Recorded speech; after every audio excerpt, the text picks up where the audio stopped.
This is the Detroit Sports Podcast Network.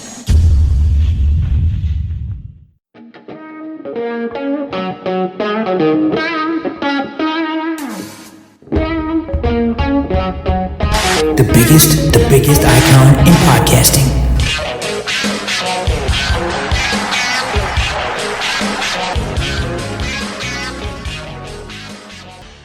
Oh yeah, welcome in everybody to another episode of the DocNJock Wrestling Podcast. This is episode 131. This is our Money in the Bank Go Home preview show.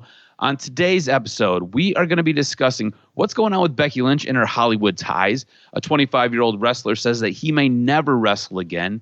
What happened to Jimmy Uso, as well as Kevin Owens. Also, Matt Riddle and his heat. It's white hot. I'm your host, Adam the Jock Strozinski. Also on today's episode, we are going to be previewing the Money in the Bank match that's going to be taking place this Sunday, as well as taking a look at the biggest topics and trends going around the wrestling world. Doing it with me, as always, is my co-host. He's the one. He's the only. He is the Doc, John Macaroon. What's up, cuz? Oh, I'm so happy Adam is back from witness protection. We can talk wrestling on this Friday episode. It is a good time, man. I've enjoyed, actually, this week. AEW put on a hell of a live show. We got pyro, so that made it fun. A great main event that just was out of this world. We got some debate, obviously the Money in the Bank preview. And, you know, to be honest, I've been enjoying all the side projects as well. A lot of podcasts airing, lots of behind-the-scenes stuff. I could argue legitimately that the discussion about wrestling is actually way better than the product itself. I mean, you got a lot of YouTubers that are putting out content. You got people talking about behind-the-scenes stuff, past stories, and as always, too, the dark side of the ring was crazy because this week's story was about a guy that tried to create a new promotion that brought in big names like Cactus Jack, but he ended up dying because he was a cokehead. So there's so much good wrestling content. I can't wait. I love the half hour to 45 minutes we spend talking wrestling, man. It's fun, man. Love being a mark. I love talking wrestling. Love breaking everything down, man. Good stuff. Yeah, wrestling is kind of the gift that keeps on giving. Tonight we've got our SmackDown Go Home show, but last week was what I thought was a pretty solid effort from SmackDown. Overall, I felt like it was a really good show, especially a week out from Money in the Bank. The only problem I really had with the content we got on SmackDown last Friday, I felt like we had a couple questionable finishes. You had Daniel Bryan defeating Baron Corbin by DQ. Cesaro and Nakamura showed up. I was like, what the hell are they doing? I didn't understand why Daniel Bryan and Baron Corbin had to go to a DQ. I understand you want to protect these guys, but that match really started to heat up, and then next thing you know, it kind of ended in a really wonky way. And Cesaro and Nakamura showing up felt like a little bit of a clunker as well. And then you had Otis and Dolph Ziggler as your main event, and neither one of those guys really scream main event to me. Now, I understand that that's the longest program that we've got going on SmackDown right now, but to me, it felt like SmackDown did a really, really good job putting a lot of lipstick on a pig. Absolutely. That's not a main event match. I mean, yeah, like everyone heard me talk up Dolph Ziggler, but I didn't want to put him in the main event. I just want to put him right in the mid-card. Daniel Bryan and Corbin on any show that they're on should be in the main event. So absolutely, the production value of that one was quite questionable. I enjoyed the show. I thought it was better than what they had done in weeks past, but yeah, a lot of questionable decisions that kicked off last weekend for SmackDown. I agree with you 100%. Yeah, and then as we transition into Monday Night Raw, and I don't know about you, but for me, it really felt like it was a miss of a go-home show. There was nothing that got me really enticed for Money in the Bank besides AJ Styles coming back. And if you read any of the dirt sheets and you pay attention to what's been going on online, AJ Styles wasn't supposed to come back this early. But because ratings are at an all-time low for both SmackDown and Monday Night Raw, they pushed AJ Styles to come back, and that is part of the reason why Apollo Crews is no longer in this match. So AJ Styles coming back and going through this gauntlet match to gain the last spot in the Money in the Bank match really felt like it was a lot of afterthought, and it was like, okay, cool, we've got to do something. We've got to go for some more sizzle, less steak, and let's just see what we can do here. And it just kind of felt like it was a miss for me as well. Like the WWE product from the blue and the red brand have both felt like swings and misses leading up to this pay-per-view. Absolutely. And here's the biggest problem that everybody has with AJ Styles returning. He comes back and completely no-sells the burial. Well, I'm back and The Undertaker's not here to mess with me anymore. No, this was a major, major plot point, and you can't just dismiss it after 4 weeks. I mean, this was a huge match that had ramifications. You could legitimately keep AJ Styles on the shelf for 2 months and have him come back altered, have him come back, in a different way. He shouldn't come back full force as AJ Styles and no sell it, because it then disregards, it takes the, I guess the way we would say it is, it takes the luster off of what should be a supreme moment. The Undertaker buried you. You don't just come back and be like, well, I'm AJ Styles and here I am. And especially on the heels of your boys getting released, perfect time to stay down and mend, any injuries and come back maybe with a new stable. Or for me, when I saw him back on there, I was like, oh, okay, cool. It's good to see AJ Styles. And my next thought was, if you want to freshen things up, especially in a ratings battle, the next place he should show up maybe for a couple months is NXT.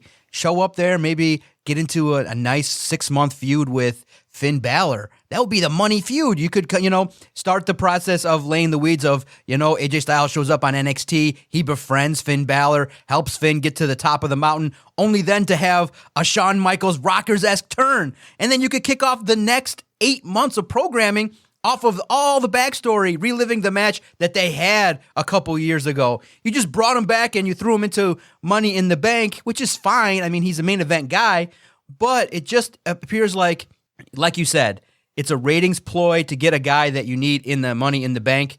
But in terms of, what the WWE needs at this point, they need A+ angles.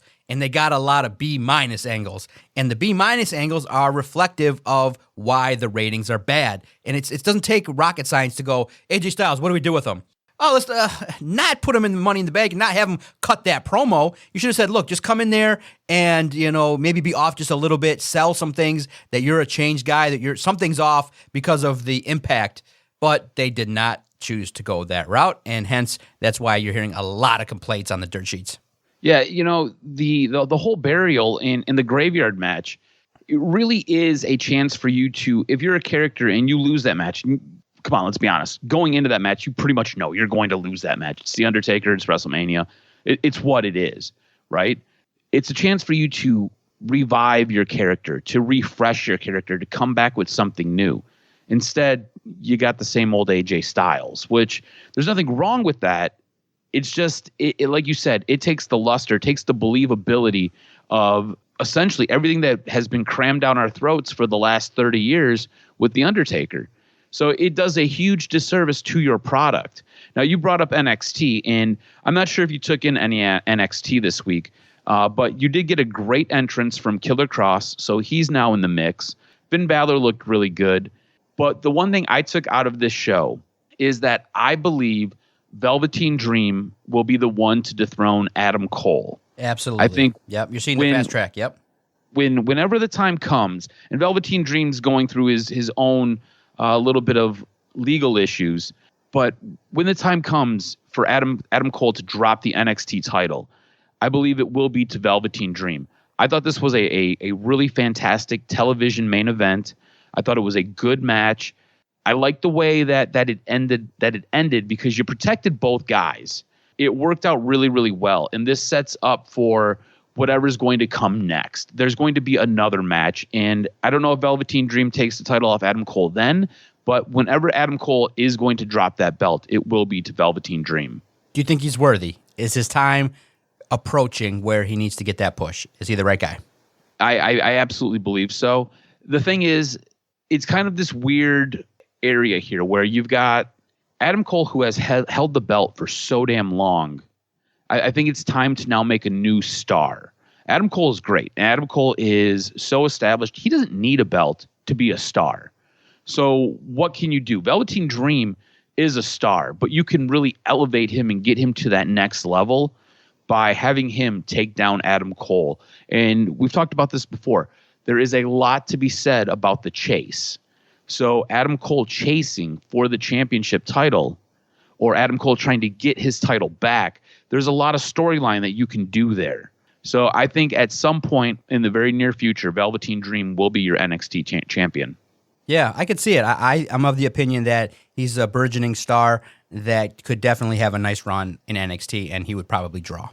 Did you see Killer Kross's entrance? I did. I was impressed. It was well produced. Did you like it? I did. I thought it was, worthy of NXT, and I thought, okay, good. You got a character that can flourish in the NXT system. I think in WWE, he could get lost in the shuffle pretty quickly, maybe even as soon as his first couple weeks. But in NXT, it's a perfect spot for Killer Kross. At this point in his career, he should be very happy. I think the reaction that he wanted probably was achieved because it got people talking.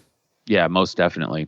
Now, on the flip side here, moving away from WWE, AEW had their first live show. They shot this at the home of the Jacksonville Jaguars. I want to talk about the show first. I felt like it lost a little bit of that intimacy from the pre-tape shows, where everything was kind of done in a small enclosed studio. You instead go to, Daily Place, I think is what it's called, the arena is called, where the Jacksonville Jaguars play. And you end up shooting what would be a regular wrestling show in an empty arena. And it wasn't bad. I think that they do a better job than WWE does. But at the same time, I feel like you lost a little bit of that intimacy that you were getting from the pre-taped closed venue shows. What did you think? Yeah, I thought the same thing. I liked the idea of the venue, but something appears off, right? You just don't get that feel like it's worthy of AEW being there. It's maybe the aesthetics of the place. That joint probably just doesn't appeal to you or I, and maybe to many. But I liked it. I thought that it was just different. Now, should that place be in the rotation regularly? Probably not. But for a show that's going to come back on the air in that manner live, I thought it was fine because it allowed for a little bit more production. It allowed for the wrestlers to also get a little bit more creative because you can get a sense that place the wrestlers are familiar with and they like the venue because they've held shows there before. So I was okay with it. I wasn't terribly upset, and I thought that the show benefited, especially with the main event. I think you get the sense that was one of the reasons why, because they could have a free-flowing, kind of loose match all over the building. So all in all, I liked the Dynamite program. Probably, as we said, NXT kind of in the past few weeks has kind of crept up a little bit, but AEW from the ratings has won the last 3 weeks, and it's reflective of the quality wrestling. Really, you can't overstate how important Chris Jericho is in the nature of what he brings to the table and how silly some of the stuff that he's putting on the air is, but it's funny, and the wrestling has just been awesome. And whenever you can put Kenny Omega in a wild-ass match, it's going to be fun, and you had some great high spots too. So all in all, Dynamite was good. Was it as good as maybe in weeks past? Maybe not, but I thought that the show, by and large, collectively, was pretty decent. I thought it was a great show, and I just felt like there was something that was just missing, and I guess that's what the fans bring. And when you shoot in an empty stadium, that's kind of what you get. What did you think about Jake the Snake pulling out a snake, climbing on top of Brandy Rhodes after she was DDT'd by Britt Baker on the outside of the ring? I loved seeing the snake. I thought it was fantastic. It reminded me of when I was a kid. Brought back memories of Jake the Snake dusting the snake before he stuck it on Macho Man Randy Savage when the snake bit the shit out of his tricep when Macho Man was tied up in the ropes. There's no way in hell I could ever just lay prone on a mat and let a python slither all over me, much less have Jake the Snake basically climb on top of me and mount me. What did you make of all of that? I marked out. I was like, oh, exactly. It reminded me of the old days in the 80s, 90s when the snake would come out the bag and everything. So that was cool. Brandy, give her credit for doing it. And she's a trooper, man. That's why she's part of the show. That's why she's, somebody that is elevated in that company. And the added element kind of just brings that. There's always something good that makes you, reflect on nostalgia. That when you see something that you've seen before, that, that's why Hulk Hogan, every time he comes out to I'm a Real American, even though we've seen it probably 1,000 times, each time that beat plays, you get excited. So seeing Jake the Snake do his thing, dude, he still got it at his age. Yeah. And you just realize it's 2020, bro. We saw this dude in 1990, and this guy is doing his thing. And so it's a great addition, and I think that AEW is doing a good job of bridging some of the old-timers into the current product. And here's the thing. It's not just giving this guy charity, like ECW did with Terry Funk, that was way played out because they put him in the ring. This is Jake the Snake Roberts, who's a menacing figure, and that's what he is in AEW, a menacing figure, and it plays perfectly. Perfectly. Yep, no, absolutely. And especially working with Lance Archer, I think it's a fantastic pairing. We ended up getting Brody Lee and all of his minions assaulting Jon Moxley. This leads to Double or Nothing, where Brody Lee will take on Jon Moxley. And I think Jon Moxley had the line of the night after getting assaulted by, I think it was 7 or 8 guys, when Brody Lee essentially cuts a promo on him and then challenges him for the AEW championship, when Jon Moxley picks himself up and looks at him and says, all you had to do was ask, and then continued to get pummeled. So is this the match that you want to see? Is this a good opportunity for Jon Moxley to hand that belt off to Brody Lee? Does Brody Lee lose this match? How do you see this kind of playing out in the early stages? And look, we are a little bit away from Double or Nothing. Double or Nothing is, I believe it's a week, maybe 2 weeks away. How do you see this playing out between these two? Well, obviously, I think Moxley's going to go over, but you have an opportunity for Brody Lee to really, stake a claim. I think it's too soon in terms of, I know you want to establish a character, you want Brody Lee, but I think he might have needed like 2 feuds before getting into the ring with Moxley. I think Moxley needs like a little bit higher end talent, Kenny Omega. Obviously, he's been there before, but Cody Rhodes, the likes of maybe some of the high end characters in the inner circle. So, I mean, it's nice, it's fresh, it's a nice different angle that we can see, but I just, for me, it just feels like it's too soon. You are 100% spot on. I feel the same way. Brody Lee just got here. What makes him so special that he deserves a title shot against Jon Moxley right now? It doesn't make any sense to me. I've had very little time to even get invested in this character, besides the fact that he is a guy from WWE that I felt was totally mishandled and misused. What makes him so damn special that he deserves to jump in front of everybody else and challenge Jon Moxley right now for that championship? I feel like you could have done something totally different here with him, sent him in a different direction, and let Jon Moxley wrestle somebody else. I'm in 100% agreement with you. No doubt, because you could have, if you're just at the basic level, you could put him in there with Matt Hardy. You could have some wild-ass angles. You could have some wild-ass discussions back and forth, and you can probably, Matt Hardy is okay. The deleted character is more about the vignettes now, a little bit more than the in-ring stuff. Matt Hardy's the perfect guy to put Brody Lee over. It's perfect. Literally, you have a good couple-month feud. Brody Lee wins. You go off into the distance and you alter Matt Hardy a little bit based on his loss, but he comes back stronger as the deleted character, and we keep it moving. That's Matt Hardy's role, basically, is to put guys over. Who needs to be put over? Jack Hagar and, Sammy Guevara and, Darby Allin. And, basically Matt Hardy in 2020 should just take a series of losses and start elevating these dudes. And I think a feud creatively would have been fun with Brody Lee. No, I think you're spot on. And speaking of Matt Hardy, I thought we had an excellent main event. When you have an empty arena, you take full advantage of your empty arena. I think AEW learned from their Jon Moxley, who was it? It was Jon Moxley and Jake Hagar match. You have an empty arena, go ahead, use it. I thought this was a really fun match between Matt Hardy and Kenny Omega versus Chris Jericho and Sammy Guevara.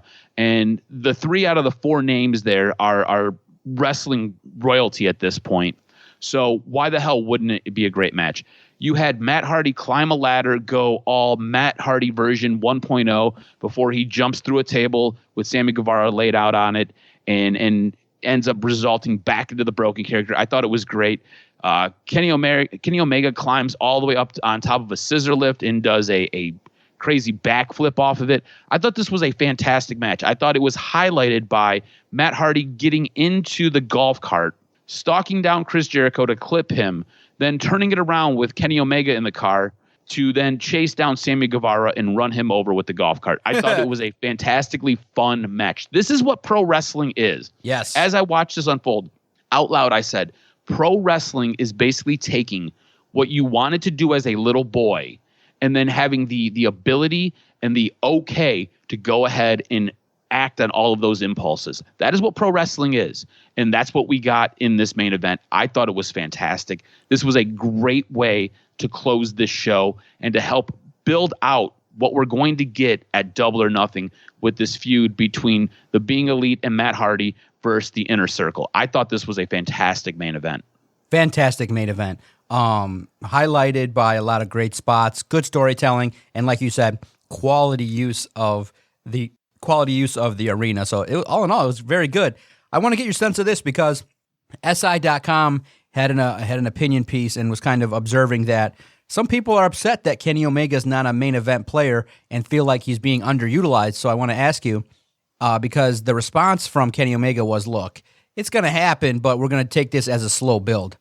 Do you feel like the manner in which Omega has been used in some tag matches and some kind of lower level feuds, I mean, obviously when you're in the ring with Moxley, that's elevated, but it doesn't seem like Kenny Omega, because here's a situation, and I think I understand where the SI piece is coming from and why the fans are a little bit upset.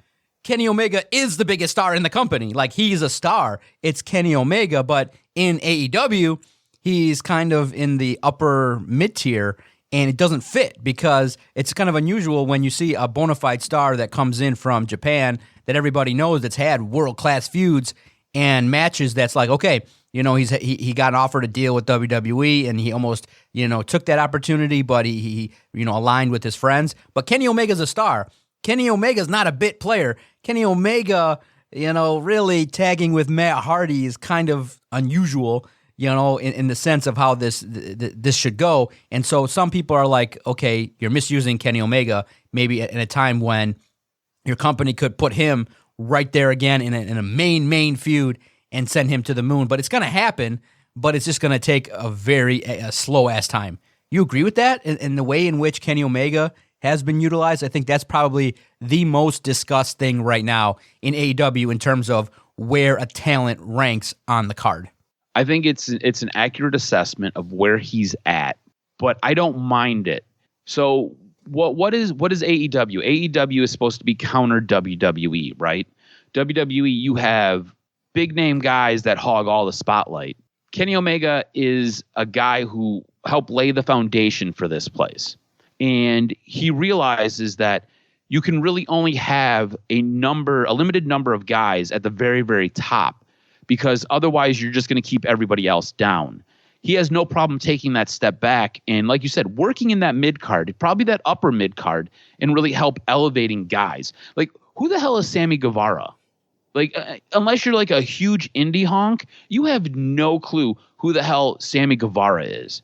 Sammy Guevara gets paired with a guy like Chris Jericho. That helps elevate him, gives him a little bit of a rub. Now, you have Kenny Omega in multiple matches with Sammy Guevara, help giving him a little bit more of a rub. So you're seeing the stacking of Lego blocks to help build other guys and really help build out your roster. I don't have a problem with Kenny Omega taking that step back. And you're right. He is arguably, go back no further than maybe 2 years, maybe 3 years, he is the biggest star on this roster. And he has put together probably the best matches of all time. And that's saying a whole lot because there's a lot of really, really good guys in AEW. You've got Matt Hardy, who's a veteran. You got Chris Jericho, who's a veteran. You've got a ton of other guys who have done other things across the world on this roster. And Kenny Omega is probably heads and tails the number one guy on this roster. And he says, you know what? Let me lead by example. I'll show you guys it's okay to take that step back to then help elevate other people so we can all move forward together. I love it. I think it's great. I think it shows an understanding and it shows a level of maturity from what is a very young wrestler. This is something that WCW Hulk Hogan never really understood. You go back to WCW, one of the reasons why WCW failed was because guys like Hulk Hogan, the older guys, hogged all the spotlight and didn't share it with any of the younger up-and-coming talent. That was part of the reason Chris Jericho went to WWE, was because he felt he could go no further than where Hulk Hogan would allow him to go. Goes to WWE, you have your whole Y2J. Next thing you know, Chris Jericho is what, 25 years still kicking around and putting on some of the best matches you've ever seen? I mean, it's nuts, man. It's crazy. So I absolutely understand where he's at and I understand what he's doing. And I think it's great. I think the SI piece might be a little bit out of touch as to what's really going on here. Absolutely. All right, let's transition now. This Sunday, pay-per-view from WWE headquarters, Money in the Bank. You excited for it? I am. It's going to be interesting to see how this plays out. The way I understand this is going to work, the men's and the women's Money in the Bank ladder matches are going to take place simultaneously. Concurrently. So it'll be interesting to see how that's going to work. Also, parts of it are going to be live. Parts of it are going to be taped. So I don't know how that's going to work. What I will tell you is WWE and their production crew do a fantastic job. This will be interesting to see how all of this kind of plays out. Let's kick this off with the men's Money in the Bank ladder match.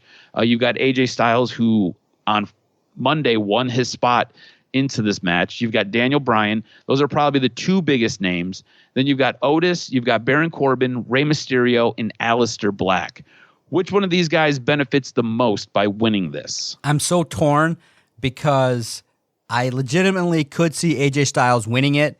It'd be great, but the guy that just screams that he needs it and would be pushed to the moon in future opportunities is Aleister Black. I could see Aleister Black against Drew McIntyre, or Aleister Black against Seth Rollins, or Aleister Black in the main event spot. So for me, give me Aleister Black.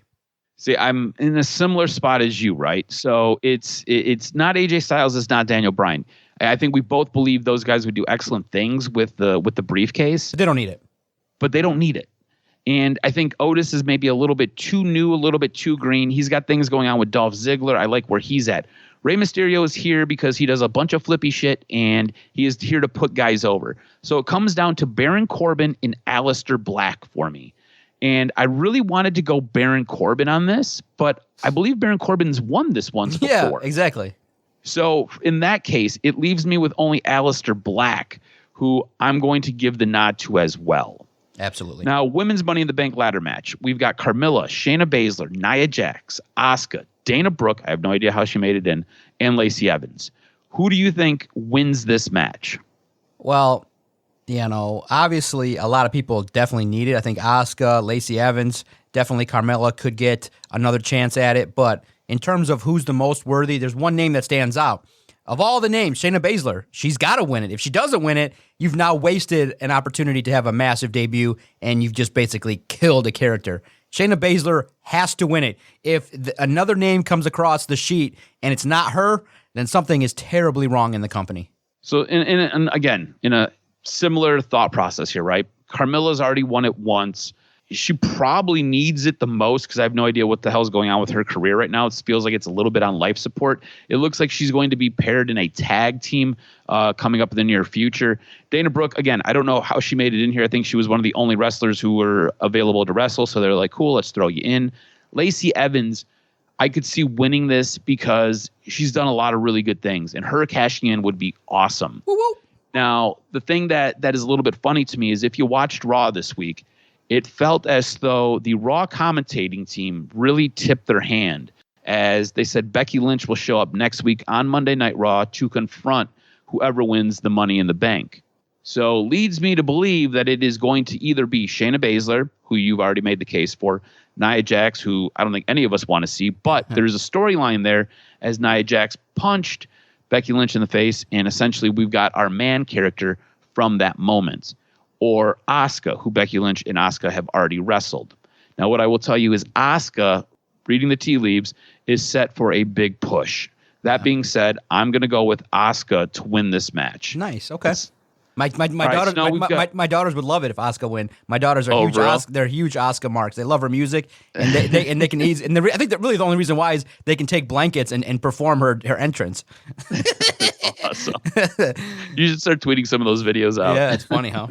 So Braun Strowman, Bray Wyatt. This is a match I think all of us really want to see. I feel like it's probably a little bit too soon in Braun Strowman's title run to get this match, but I think this is something that all of us have kind of been dying to see, because you got the guy that Bray Wyatt basically brought to the party in Braun Strowman, and Braun Strowman broke away and has become essentially the monster among men.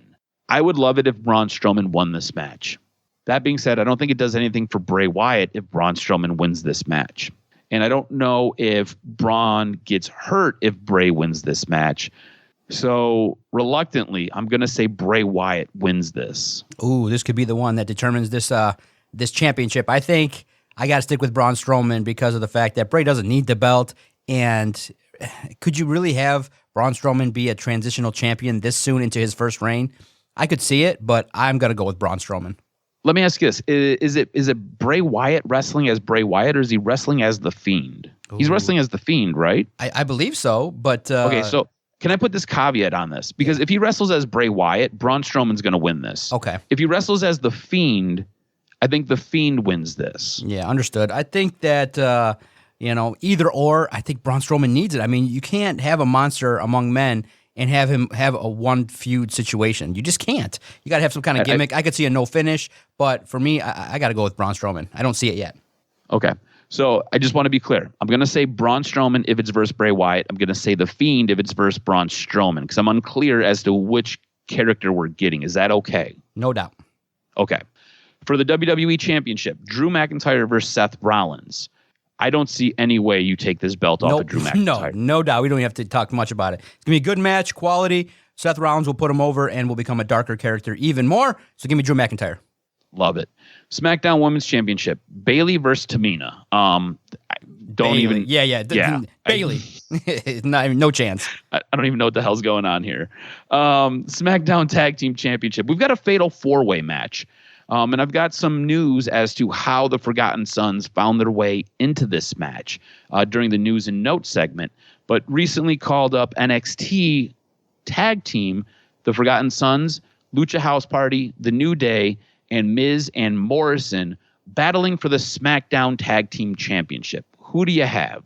I don't see a title change. Give me the New Day because, I know you could be herky-jerky with the tag belts, and probably the next candidate would be Miz and Morrison, but for me, it's the New Day. Yeah, I'm going to go New Day as well. Miz and Morrison are the only other guys I could see at this moment in time taking those belts from those guys.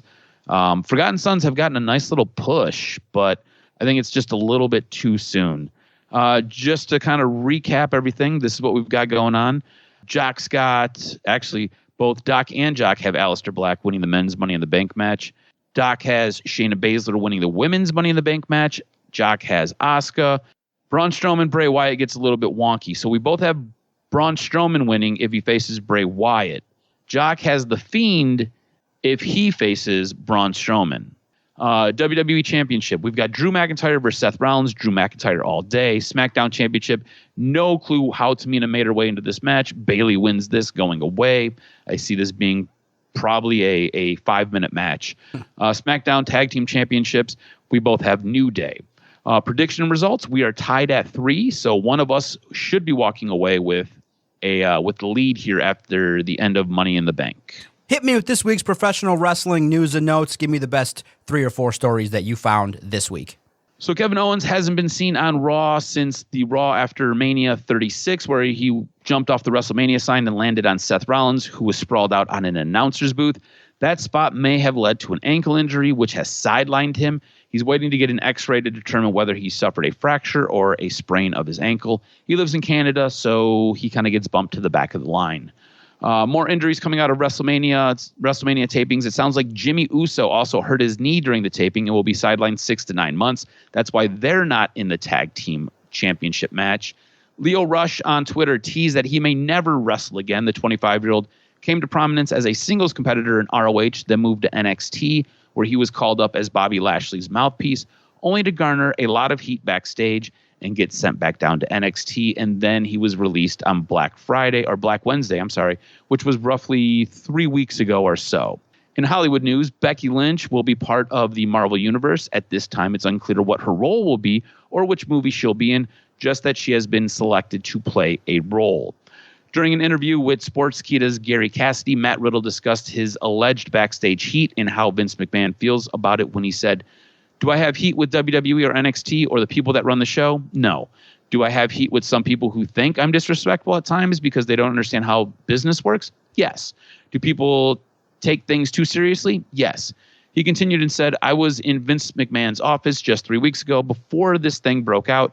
I was in headquarters talking to him, and yeah, we mentioned the heat I have with certain people, but at the end of the day, he signs the checks, he makes it happen for me, and they're in control, not the talent.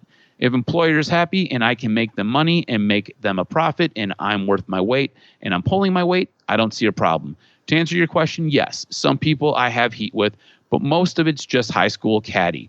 He said this, people who just can't take a joke or work. Let's see, what else do we have here? Speaking on the Arn Anderson show, which is Arn Anderson's podcast, he revealed that Vince McMahon instructed WWE commentary team to bury one of the most dominant acts in NXT history once the Ascension arrived on the main roster. Anderson went on to explain that no matter how big or small, everything has to be approved by Vince McMahon before making its way onto WWE TV. Sure, he said, every character-wise passes by the big chair, Vince McMahon. If it isn't the last place they go, it goes to the big chair for approval. Make no mistakes, characters, angles, you name it. So safe to say, Vince did not approve of the Ascension as he crushed them during their debut. It appears that the Revolt, formerly the Revival in WWE, may be teaming with EC3. In one of his most recent Instagram videos, EC3 goes on to tell you about the Revolt in a manner that only he could fashion. It grabbed the attention of Cash Wheeler and Dax Hardwood of the Revolt, who reshared the video. The Revolt are working on non-exclusive contracts with AEW so they can show up in Impact or New Japan or other promotions not named WWE. The Maryland State Athletic Commission also fined AEW for possibly blading during the main event of Full Gear. Jon Moxley was accused of blading in his match against Kenny Omega. After an investigation, the company was fined $10,000 for the incident, and they risk being banned from Maryland if it happens again. And that's this week's wrestling news and notes. Oops, AEW, you got to follow the contract. A little bit embarrassing there, but it's only $10,000 fine. But I think they got a slap on the wrist. You can't blade if you're not supposed to, so please follow the rules. But kind of also on the other side of it, gives them a little bit of an edge. They're the bad boys getting fined by an athletic commission as a professional wrestling company. But you can't get banned from a state, so they won't be doing that anytime soon. So great podcast. Looking forward to Money in the Bank. Should be a good pay-per-view. Thank you for your time, cuz. Follow Adam on Twitter at AdamRSTROZ. Follow the network at Detroit Podcast. Thank you to those who support us and follow along and enjoy our content. Each and every Friday, make sure you check out the DocNJock Wrestling Podcast. Anytime at all you want to find our content, just Google Detroit Sports Podcast. When you subscribe, our content will find you. You don't have to do anything extra. Our content is great, available every single day, and it's really a fun opportunity to be able to talk professional wrestling. Watch it with all the other fans and supporters that we got. It's been a fun ride. And as we close this episode, just want to say, if you're looking for some great content online, check out Chris Van Vliet. He does great interviews. The performer formerly known as Zack Ryder did a great in-depth interview talking about kind of how it was towards the tail end of his tenure at WWE and how right away, once he was released, a huge wave of anxiety left him. And remember, he's only 34 years old, and he talks about what it's like kind of being in that mid-card position and then realizing how many cuts he's survived and recognizing how happy he was, really, in essence, to kick off the new wave of his career. A really solid hour interview. Check it out. Dark Side of the Ring, always. Really good outside content available online. See everybody next week. Thank you for downloading the latest edition of the DocNJock Wrestling Podcast. Thanks, everybody.